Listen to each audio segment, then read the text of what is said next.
Estamos terminando la historia de este hombre que se llama Abraham. ¿Bien?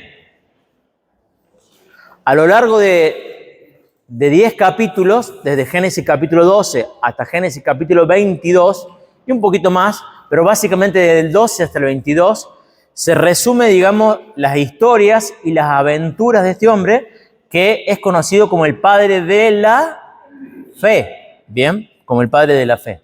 A lo largo de la historia, este hombre recibe un cambio de nombre. A ver las niñas que están acá adelante. Primero se llamaba Abraham y después se llama Abraham. ¿Bien? Porque pasas a ser Abraham, significa padre, exaltado, y después padre de muchas naciones. ¿Bien? Bueno. Ahora, el tema central de toda la historia, ¿se acuerdan cuando Dios se le aparece a Abraham? En Génesis 12, le promete 3 cosas. A ver quién levante la mano y me menciona una cosa. Levante la mano, no sean tímidos. Pero levante la mano. Dios le promete 3 cosas a Abraham. Levante la mano y dígame una. Los adultos también pueden participar. Andrea. Que sería, o sea, una gran descendencia. Bien, número 1, Silvia.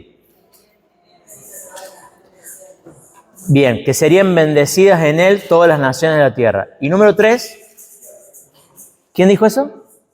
Una tierra, ¿está? O sea, descendencia, tierra y bendición. Repita, descendencia, tierra y bendición. Bien, bueno.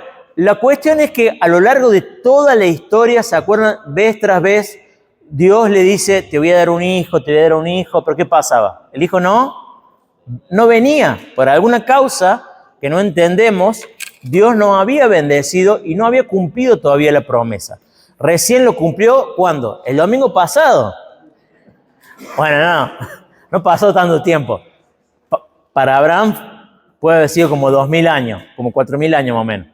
Pero pasaron muchos años, ¿bien? El domingo pasado vimos cómo la promesa, que en realidad la promesa del nacimiento de Isaac es la promesa que permite que todas las demás promesas se materialicen. A ver, me explico. ¿De qué sirve la tierra y cómo podría llegar a ser bendición de todas las naciones sin un hijo? No sirve de nada. O sea, a ver, la tierra, vos podés tener una casa hermosa, pero si no tenés hijos, digamos, esa casa ¿para quién quedará? Y para el tío, la tía o para otra persona. Y la bendición estaba atada a la descendencia, o sea, era imposible. Hoy en día vamos a ver una historia que es uno de los pasajes más difíciles de la Biblia. Génesis capítulo 22. Y el título que le puse el mensaje, no sé si está ahí, sacas a leer, dice, la prueba, la amenaza de la promesa. ¿Bien? Por una extraña razón, Dios le va a pedir algo a Abraham que pone bajo amenaza la promesa. O sea, todo lo que veníamos viendo, esto de que Dios le iba a dar una tierra, le iba a dar una descendencia, y en esa descendencia, o a través de esa descendencia, iban a ser bendecidas todas las naciones, está bajo amenaza por esta prueba que Dios le va a poner. Entonces vamos a leer lentamente, lo voy a leer en la Nueva Versión Internacional, lo voy a leer despacito, voy haciendo algunos comentarios a la par, y luego vamos a reflexionar puntualmente sobre 2 o 3 temas que son centrales. Capítulo 22 de Génesis comienza así. Pasado cierto tiempo, Dios puso a prueba a Abraham y le dijo, Abraham, aquí estoy, respondió. Y Dios le ordenó, y escucha bien, toma a tu hijo, el único que tienes y al que tanto amas, y ve a la región de Moriah, y una vez allí ofrécelo como holocausto en el monte que yo te indicaré. Acá la Meli me dice, ¿iba a sacrificar a su hijo? Pará, no te adelanté al final. Dios se le aparece a Abraham y le pide algo, le dice, mira, ¿viste tu hijo, tu único hijo al que tanto amas? A ver, lo que somos papá por ahí podemos entender lo penetrante y lo duro de estas palabras, ¿no? A ese hijo, a tu único, al que tanto amas, ve y ofrécelo como holocausto. ¿Qué significa como holocausto? Como sacrificio, ¿bien? Versículo 3 dice, Abraham se levantó de madrugada y ensilló su asno. También cortó leña para el holocausto y junto con 2 de sus criados y su hijo Isaac, se encaminó hacia el lugar que Dios le había indicado. Al tercer día, Abraham alzó los ojos y a lo lejos vio el lugar. Entonces le dijo a sus criados, quédense aquí con el asno. El muchacho y yo seguiremos adelante para adorar y luego regresaremos junto a ustedes. Fíjense, ¿cuál es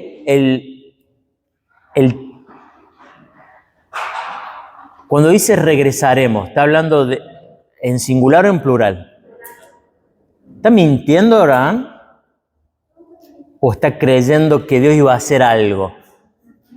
Bien, son preguntas que tenemos que ir haciéndonos a medida que vamos leyendo. Dice, Abraham tomó la leña del holocausto y la puso sobre Isaac, su hijo.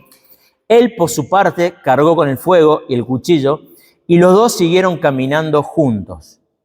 Isaac le dijo a Abraham, Padre, dime, hijo mío, aquí tenemos el fuego y la leña, continuó Isaac. Pero ¿dónde está el cordero para el holocausto?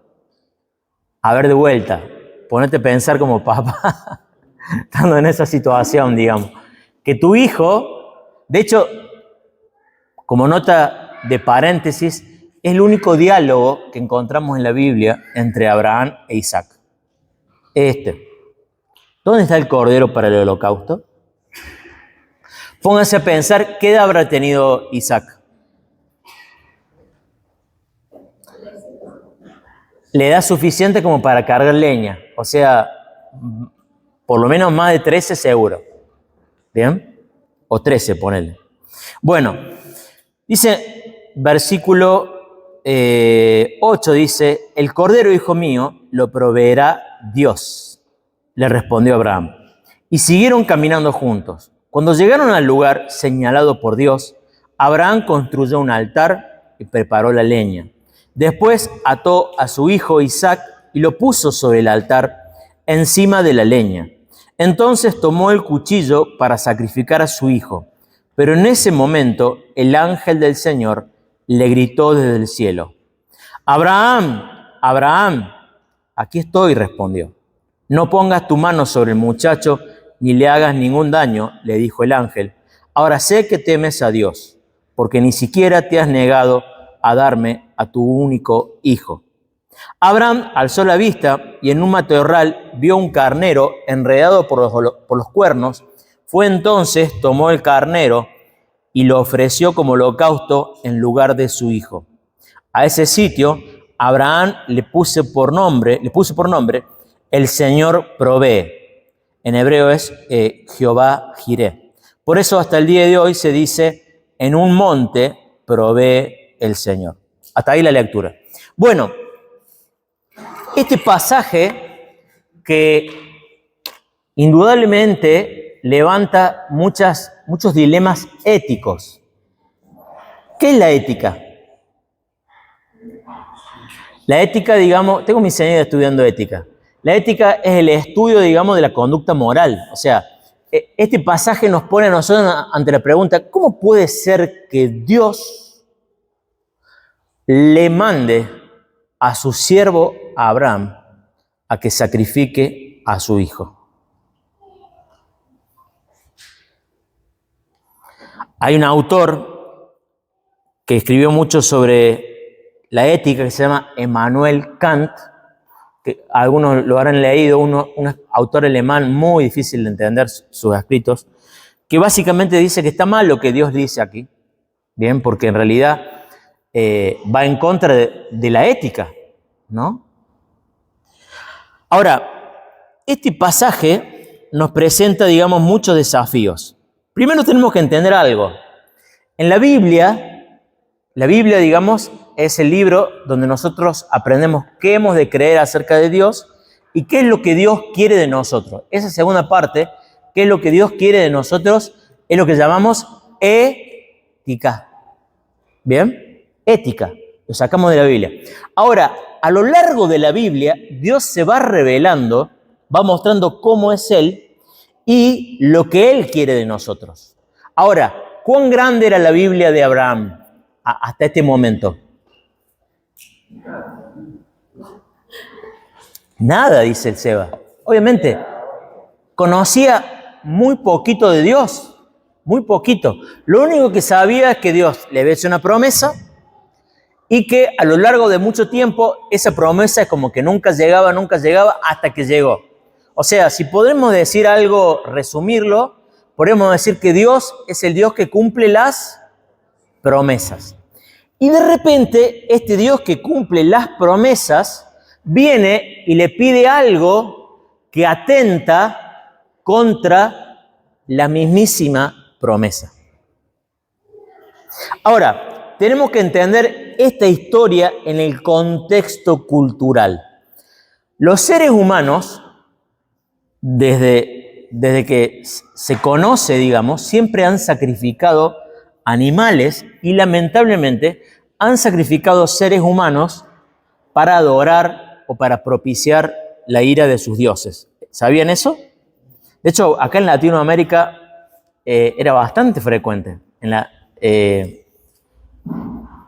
Cuando vino Colón, digamos, en la época de la colonización, digamos, había varias culturas que todavía practicaban eso. Bueno, el punto es el siguiente, lo que vamos a tratar de entender, primeramente, vamos a leer el pasaje, digamos, desde una perspectiva microscópica, o sea, lo que el pasaje significa, y luego desde una perspectiva macroscópica. Primero la micro y después la macro. Este pasaje, déjeme decirle que leí mucho esta semana sobre cómo lo interpretan los judíos. Porque, como ustedes saben, este pasaje evoca o es una sombra, digamos, de Jesucristo, ¿no? O sea, para nosotros como cristianos es imposible no leer este pasaje y pensar en la persona de Jesús. Entonces yo pensaba, bueno, ¿cómo lo leen los judíos? Bueno, ya les voy a tirar algunos datos de cómo lo leen, pero el punto es lo siguiente. Vamos a hablar básicamente de dos cosas que podemos aprender de Abraham en este pasaje y luego vamos a hablar de lo que nos enseña acerca de Jesucristo.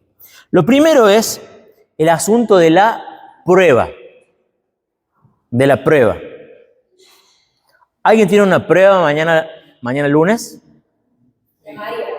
La María. Bueno, el Daniel. Bien. La prueba es una situación donde se pone bajo juicio una capacidad. Bien. Ahora, ¿saben cuál es la diferencia entre la prueba y la tentación? ¿Dios tienta? ¿Qué dice el libro de Santiago? Dice, Dios no tienta a nadie. ¿Bien? Ahora quiero decirle algo. Lamentablemente en el Nuevo Testamento, la palabra para prueba es una sola. Para prueba y tentación. ¿Bien? Entonces, vamos a olvidarnos de la palabra tentación. ¿Bien? Y vamos a pensar en lo siguiente. ¿Cuál es la diferencia cuando la prueba viene de parte de Dios o cuando la prueba viene de parte de Satanás? Cuando la prueba viene de parte de Satanás es para destruirte. Es para destruirte. ¿Qué dice la Biblia acerca de Satanás? Dice, él vino para robar, matar y destruir. Ahora, cuando la prueba viene de parte de Dios, y esto quiero que lo entendamos de esta forma, pensemos en Dios como un maestro que te viene enseñando, todo el año te viene enseñando. Se acerca, tenemos varios maestros y maestras aquí, se acerca, te ve la hoja, te dice, a ver, Daniel, muéstrame la carpeta. Y va revisando a ver si te corrige, ¿bien? Y cuando te hace un examen, no lo hace porque no te quiere o para bocharte, o por lo menos no debería hacerlo, sino que lo hace para saber dónde estás. Ahora, Dios, de la misma forma, vamos a ver que esta prueba que viene sobre la vida de Abraham, viene casi como el punto final, luego de haber pasado por todo un proceso de educación, que fueron todo lo que hemos estado estudiando, ¿no? Todo ese tiempo de espera de la promesa, de repente viene Dios y le pone esta prueba. Realmente, si Abraham pasa esta prueba, se gradúa, tiene un doctorado en la fe. Bien, un doctorado en la fe. Ahora, vamos a reflexionar un poquito acerca de cuál es el objeto de la prueba.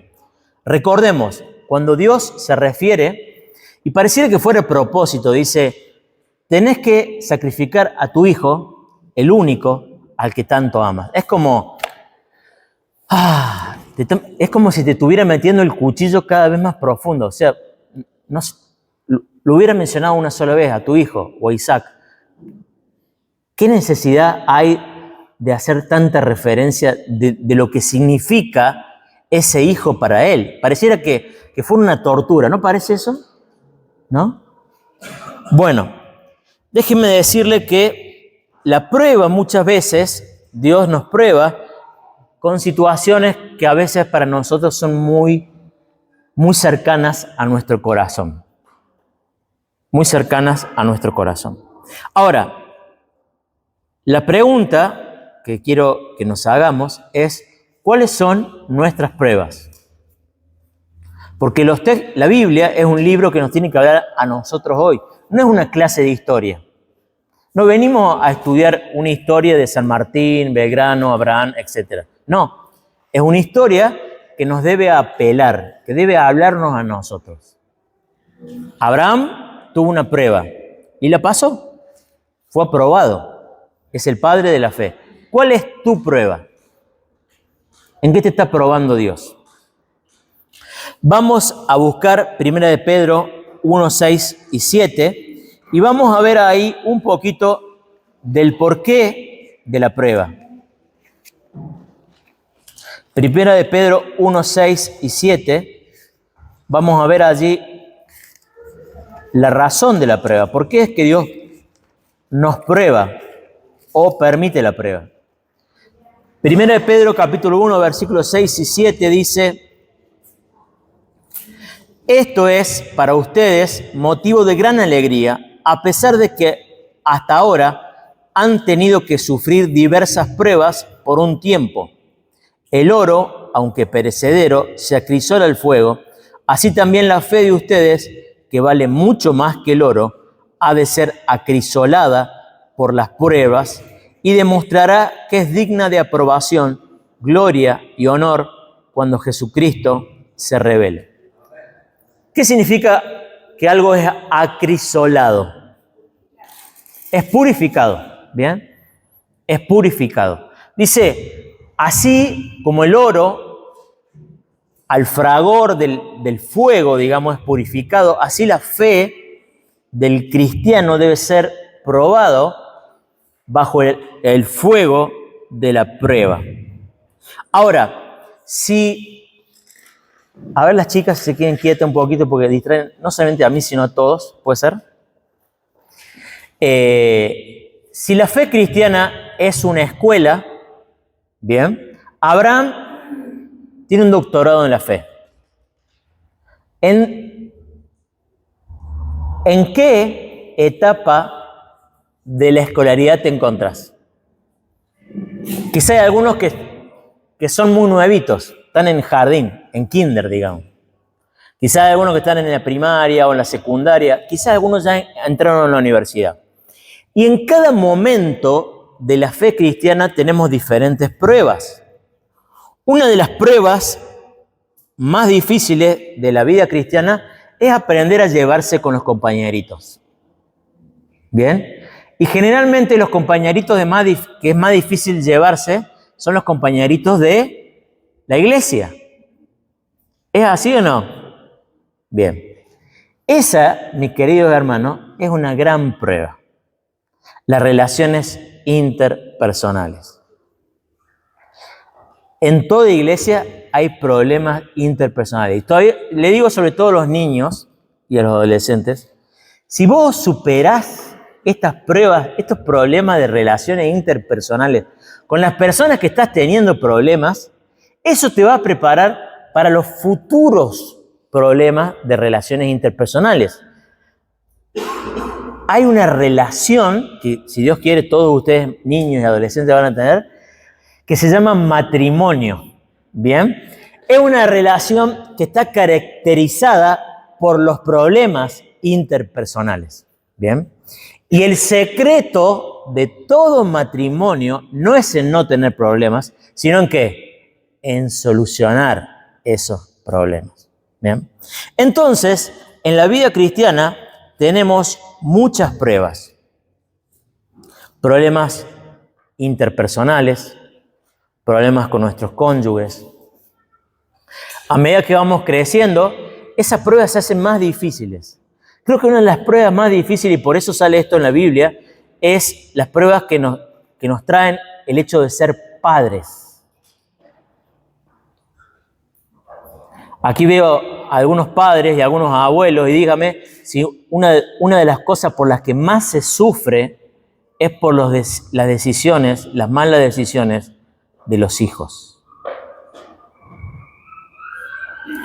Esas pruebas son de las pruebas más difíciles. Después de eso viene el doctorado. Ahora, lo importante ante la prueba es aprender a confiar y obedecer. ¿Qué hizo Abraham? Confió y obedeció. Ahora, ¿el único que confió y obedeció fue Abraham en esta historia? Isaac también, digamos. O sea, a ver, si vos hubieras tenido 13 años y tenés 3 días llevando la leña y no ves ningún cordero, ¿qué harías, Mateo, vos? Aparte, acuérdate, Abraham era viejito, ¿me entendés? No había forma que Abraham lo alcanzara. Isaac no era como tu papá. Tu papá te alcanzaba, pero Abraham era un viejito, ¿me entendés? Yo, ¿sabés? Fuera Isaac, ¿sabés cómo me las tomo, no? ¡Chao! Pero Isaac, sin embargo, fue obediente. ¿Bien? Entonces también nos habla a los que somos hijos, o a los que son hijos, de la importancia de la obediencia. De la importancia de la obediencia. Ahora, acá hay un asunto que es súper importante, que es un poco lo que hemos venido hablando todo este tiempo, la importancia de la fe y la obediencia. A ver, don Andrés, usted que es muy memorioso, ¿habrá algún himno que habla de la importancia de confiar y creer en Jesús? ¿Cómo? A ver, ¿me lo recuerda? Y confiar en Jesús en la luz. Bueno, veo que no es tan difícil. ¿Ve? La vida cristiana no es tan difícil. Lo que le hacemos somos nosotros. ¿Tá? Obedecer y confiar en Jesús es la senda marcada para andar en la luz. La importancia de la fe y la obediencia. Ahora, el otro día hablaba con una señora que era católica y creo que una de las grandes confusiones que ha tenido la iglesia a lo largo de la historia es este gran debate que hay entre católicos y evangélicos sobre la importancia de la fe o la importancia de las obras. Saben, conocen esa historia, digamos. Que básicamente, digamos, unos les llaman más la atención lo que Pablo dice, que el hombre es justificado por la fe sin la necesidad de las obras. Y los católicos dicen, sí, pero Santiago dice que las obras son importantes porque si no hay obras, no hay fe. ¿Conocen esa discusión eterna? Bueno, en realidad yo creo que si lo juntáramos a Pablo y Santiago dirían, pero qué manera de discutir el vicio, si en realidad la fe y la obra son las dos caras de la misma moneda. ¿O usted conoce a una persona que tenga una fe verdadera que no tenga obras? ¿Cómo puedo yo conocer que una persona tiene fe, si no por medio de sus obras? ¿Cómo sabemos que Abraham era un hombre de fe? ¿Por lo que decía? ¿Por lo que hacía? Entonces, acá en este pasaje vemos que Abraham es el hombre de fe y el hombre de las obras. Acompáñenme un último pasaje, pero que creo que es uno de los pasajes más importantes. Hebreos 11, 19. Hebreos 11, 19. Y acá, de aquí es donde saco la idea de que la prueba es la enemiga de la promesa. Dice, vamos a leer desde 17, dice, por la fe Abraham, que había recibido las promesas, fue puesto a prueba y ofreció a Isaac, su hijo único. Versículo 18 dice, a pesar de que Dios le había dicho, tu descendencia se establecerá por medio de Isaac. ¿Se dan cuenta? O sea, acá dice, por la fe él ofreció a Isaac, a pesar de que se le había dicho que por medio de Isaac iba a ser cumplida la promesa. Versículo 19 dice, Abraham consideraba que Dios tiene poder hasta para resucitar a los muertos y así en sentido figurado recobró a Isaac de entre los muertos.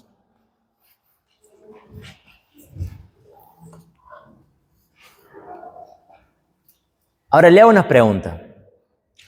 En el pasaje, ¿hay alguna indicación? Volvemos a Génesis 22, ¿no? En Génesis 22, ¿hay alguna indicación que le diera a Abraham que en algún momento Dios le iba a decir que parara?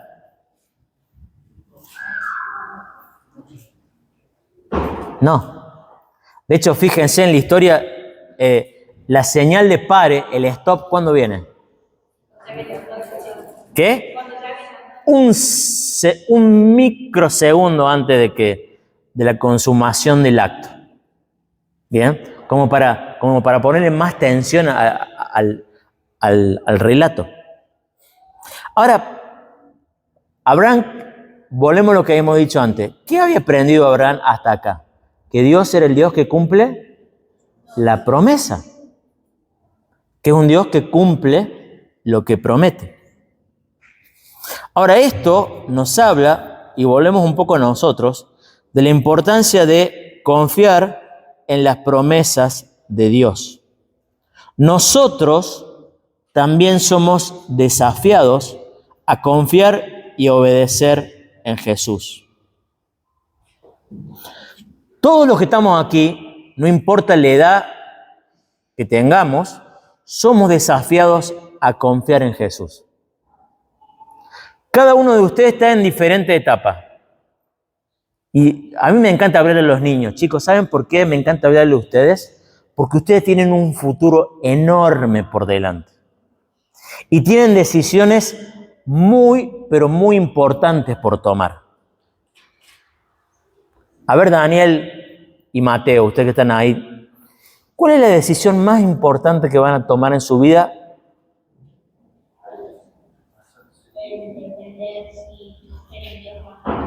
Muy bien, me cayó la boca. Bueno, la segunda decisión más importante.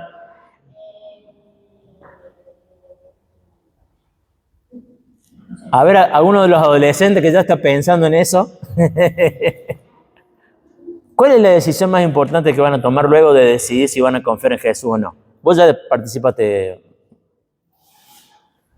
A ver, Jazmín. ¿Con quién me voy a casar? Bien, esa es la decisión, luego de si vas a obedecer o de amar a Jesús, esa es la decisión, escuchen bien los solteros, más importante que van a tomar en su vida. La Biblia dice, en el libro de Proverbios dice, y quiero citarlo bien, dice, la mujer necia es una gotera continua. ¿Conocías ese pasaje? Libro de Proverbios. Y también aplica para el otro sexo, digamos. Un hombre necio es una gotera continua. Ahora, ¿qué significa esto de una gotera continua? Es una molestia, pero es como una mosca zumando que te cansa todo el día, desde que te despertás hasta que te acostás. No te deja ni dormir. Dirían algunos hermanos acá, dicen, no te deja ni dormir porque ronca, dice. Ninguna alusión personal, ¿bien? Pero chicos, adolescentes, si una de las cosas que tenemos que tienen que empezar a afinar, digamos, afinar la mira, digamos, es para tomar buenas decisiones. Ahora, ¿saben qué? Si vos no empezás a tomar buenas decisiones en las cosas pequeñas, difícilmente tomes buenas decisiones en las cosas grandes. ¿A qué me refiero? Si vos desobedeces a tu papá, desobedeces a tu mamá, desobedeces en el colegio, ¿vos crees que te vas a casar bien?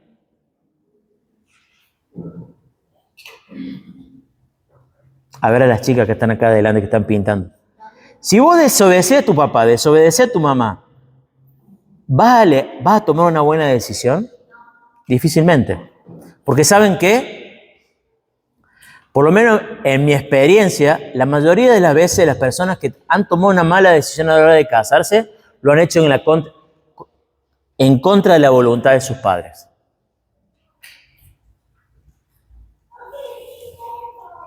Esto no es una ley, digamos, universal, pero muchas veces aplica.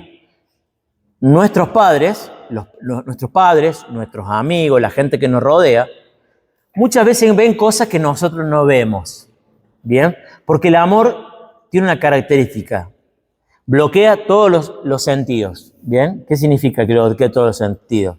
Es ciego, es sordo, es mudo, no siente, ¿bien? Y usted dirá, ¿qué tiene que ver con esto? Bueno, ahora el objetivo de este paso, una de las cosas que quiero es prevenir que nuestros niños tomen malas decisiones.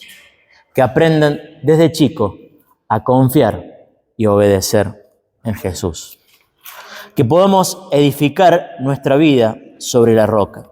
Ahora, también Dios es un Dios de segundas oportunidades. Amén. Porque nos podemos equivocar. De hecho, nos vivimos equivocando. ¿Bien?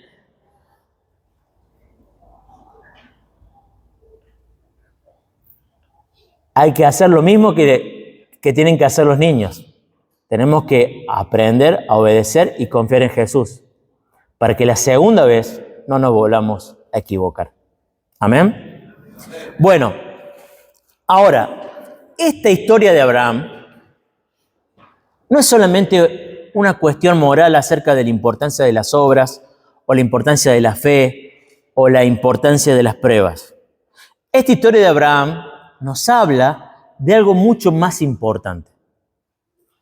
Si seguimos leyendo la Biblia y vamos libro por libro, vamos a ver, por ejemplo, en el libro de Éxodo, el libro de Éxodo dice que la vida de todo primogénito le pertenece ¿a quién? A Dios. ¿Se acuerdan cuando Dios liberó al pueblo de Israel? Lo liberó al pueblo de Israel. La última plaga, ¿cuál fue la última plaga? La muerte del primogénito. ¿Y qué debía hacer cada uno de los israelitas para que el ángel de la muerte pasara por sobre la casa y perdonara al primogénito? Debía sacrificar un cordero y pintar la puerta del dintel para que el ángel pasara. ¿Bien? Después, más adelante, Dios le da a los israelitas una fecha, un día que se denomina el Yom Kippur, que es el día del perdón.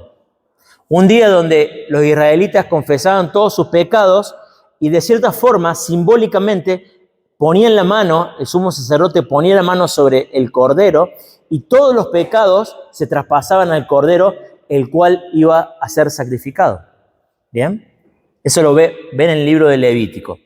Ahora, la Biblia continúa y, por ejemplo, en Isaías capítulo 53, 700 años antes de la venida de Jesucristo, se nos dice que hay alguien, que no se nos dice la identidad, que se lo denomina el siervo de Dios, y se nos dice que él fue llevado como cordero al matadero. ¿Bien? Ahora volvemos a la historia de Abraham. ¿Quién fue llevado como cordero al matadero? Isaac. ¿Bien? Isaac fue llevado como cordero al matadero. Ahora, todas estas historias, digamos, que venimos viendo desde el libro de Génesis, el libro de Éxodo, de la Pascua, el libro de Levítico con esta fiesta, todo esto tiene que tener algún significado superior que no sea solamente el sacrificio de un animal. Todo esto tiene que apuntar a una realidad superior. Ahora volvemos a la promesa. La promesa era la descendencia y la tierra. Pero creo que la tercera parte de la promesa, la que nos incumbe a todos nosotros, es la bendición de todas las naciones. ¿Cómo Dios iba a bendecir a todas las naciones por medio del Hijo de la promesa? En el Evangelio de Juan, ¿se acuerdan? En el Evangelio de Juan se nos presenta a Juan el Bautista. Y Juan el Bautista lo ve venir a Jesús. ¿Y qué es lo que dice Juan el Bautista?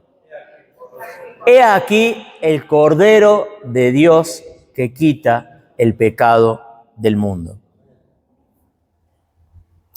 Y Juan 3:16, que es el versículo más conocido, dice: de tal manera amó Dios al mundo, que envió a su Hijo unigénito, para que todo aquel que en él crea, muy bien Meli, no se pierda, sino que tenga vida eterna.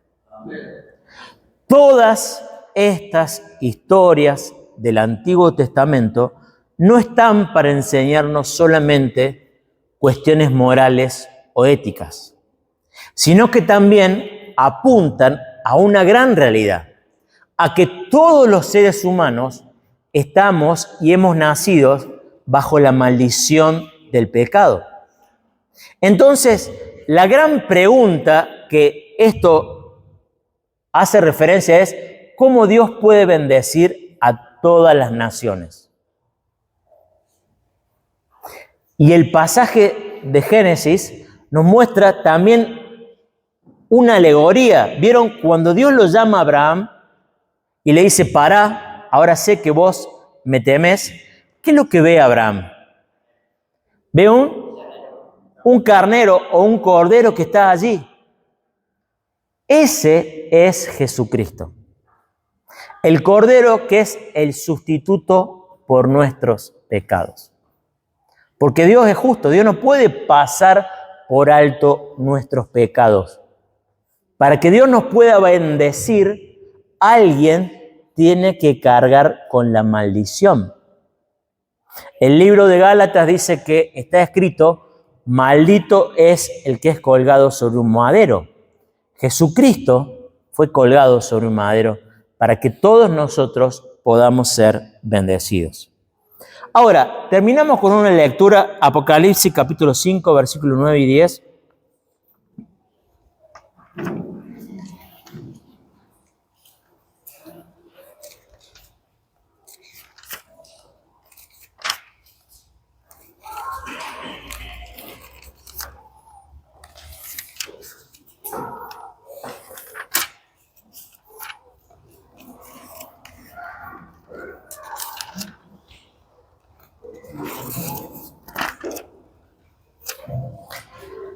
Apocalipsis capítulo 5, 9 y 10 dice, y entonces el pueblo de Dios cantaba este cántico: digno eres, haciendo referencia a Jesús, digno eres de recibir el rollo escrito y de romper sus sellos, porque fuiste sacrificado y con tu sangre compraste para Dios gente de toda raza, lengua, pueblo y nación. De ellos hiciste un reino y los hiciste sacerdotes al servicio de nuestro Dios y reinarán sobre la tierra.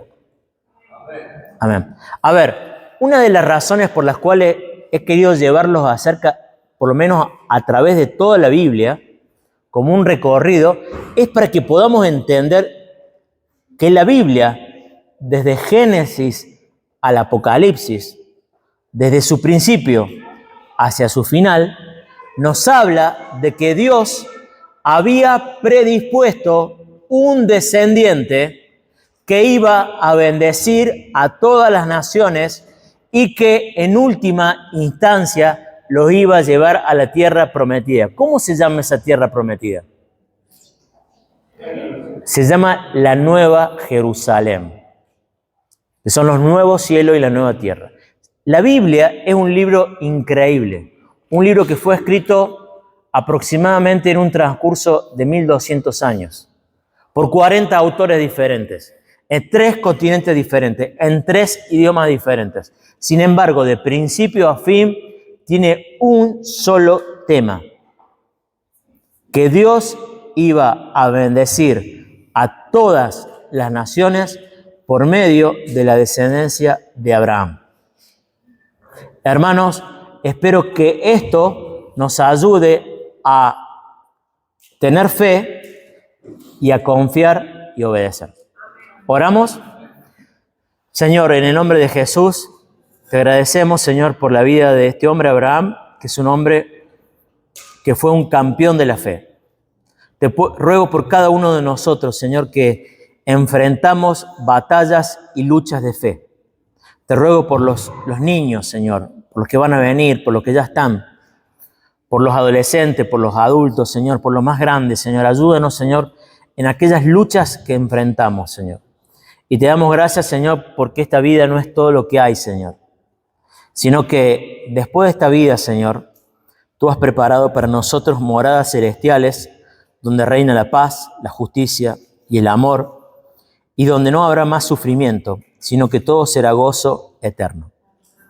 En el nombre de Jesús te lo agradecemos y te adoramos. Amén.